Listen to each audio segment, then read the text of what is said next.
please, members of Parliament, get going on discussing making the end of people's lives a lot easier than mine has been. And please hurry up. An emotional final plea to Canadian politicians from Susan Griffith, just hours before she died by doctor-assisted suicide in Switzerland. Griffith suffered from a rare disease. It robbed her of the ability to carry out most of her bodily functions. She made the journey across the ocean to end her own life because assisted suicide is illegal to do here in Canada. Griffiths and her supporters have waged a campaign to change that, and British Columbia and Quebec are already challenging the federal laws in court. And this has raised a lot of questions. Is it time for MPs to take on the emotionally charged debate? Should able-minded Canadians have the legal right to end their own life with the help of a doctor, or would rewriting existing laws set a dangerous precedent? Let's debate this in the foyer of the House of Commons. Shelley Glover is the Parliamentary Secretary to the Minister of Finance. Françoise Boivin is the NDP's Justice Critic. And Ralph Goodale is the Deputy Liberal Leader. Thanks all for being here. You're welcome.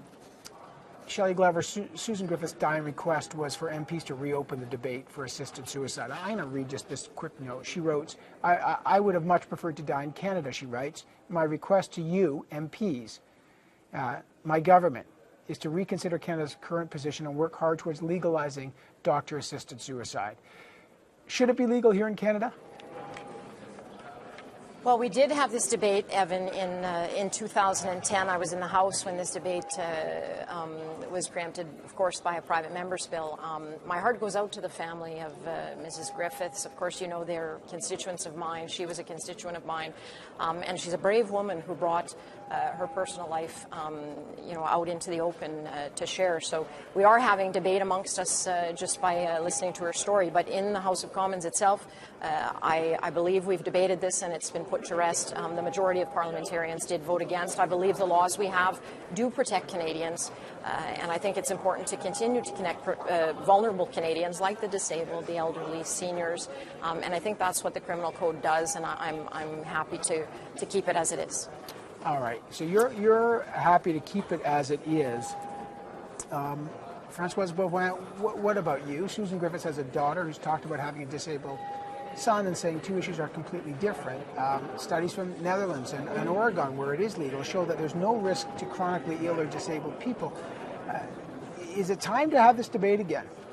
I think we'll have no choice, to be quite frank. I think the government, en français, would say aveuglement volontaire, voluntarily blindness. I think they will have no choice once the final decision from BC, coming from BC, once Quebec moves into action of deciding not to criminalize assisted suicide with some boundaries. I think we will have no choice but to debate here. I don't really enter into the argument of Shelley concerning the fact that it's been debated. We have numerous bills in front of this House that have been debated so many times and that keeps coming back or whatever. I think that is not the real question. I think it is a real problem.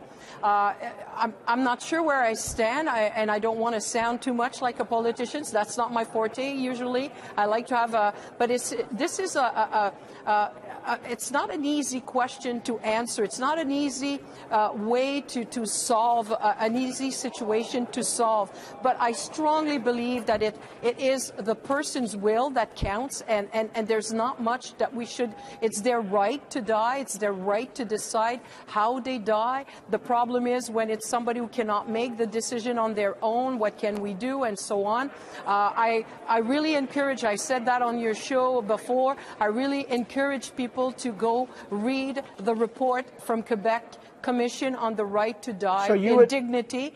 But I'm saying there's I've got all type of voices in my caucus also, right. But I think we're so you want this debate. You think it's time for a debate? I think we have no choice. Our constituents, our Canadian, there's people who are asking us to have the debate.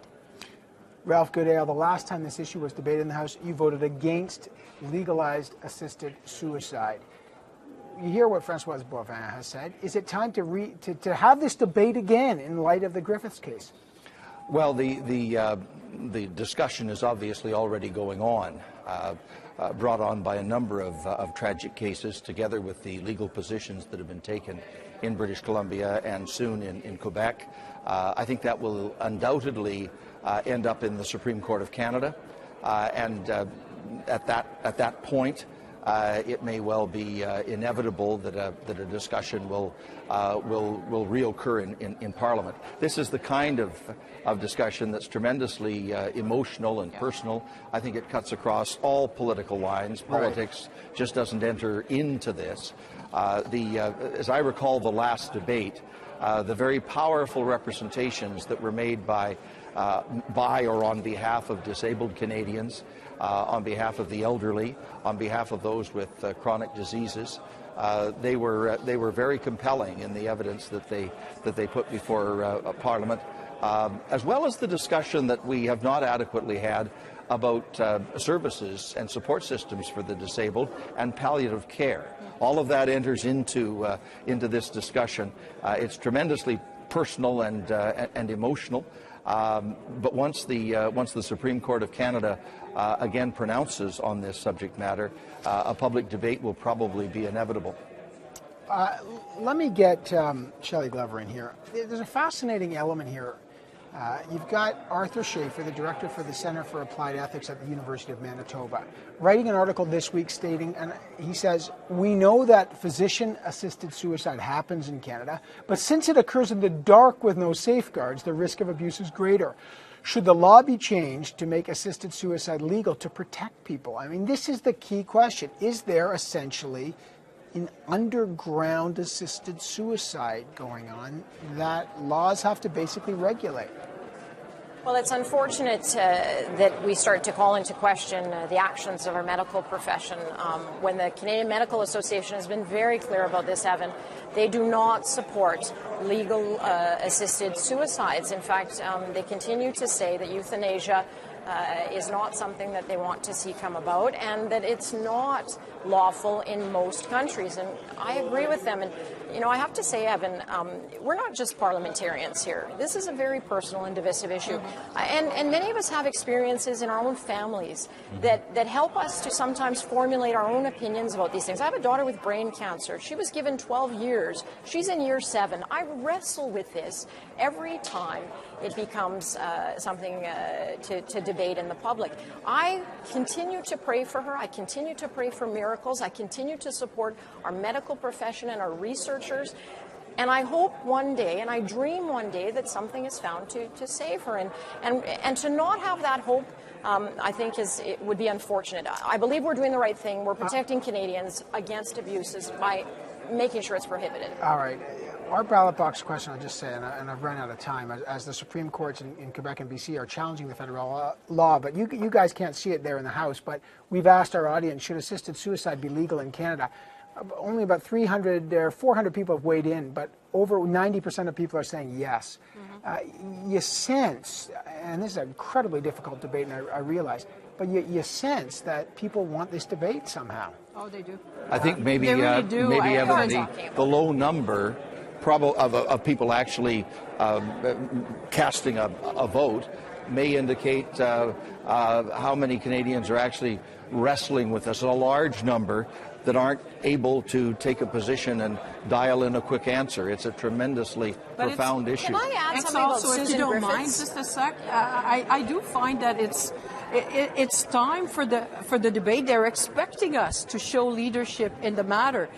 And people are really torn, because everybody I talk to in my writing, they're torn between the respect of life, of living. You ask me, I want to live, and I cannot fathom that at one point in time I'd say I want to die. But at the same time, I have my dad who died in '89, pretty much at the beginning of palliative care. And he was always saying to me, dignity, to die with dignity is so important. So I think we have to put aside our value judgmental and hear cases like the Griffith case, the Schmidt case. I do want to add something about I the got Susan about 10 Griffith seconds, state. Shelley Glover. Go ahead. there are people from my community who came to me who are friends of Susan Griffiths who were asked to support her plight that this be reopened, and they asked me not to.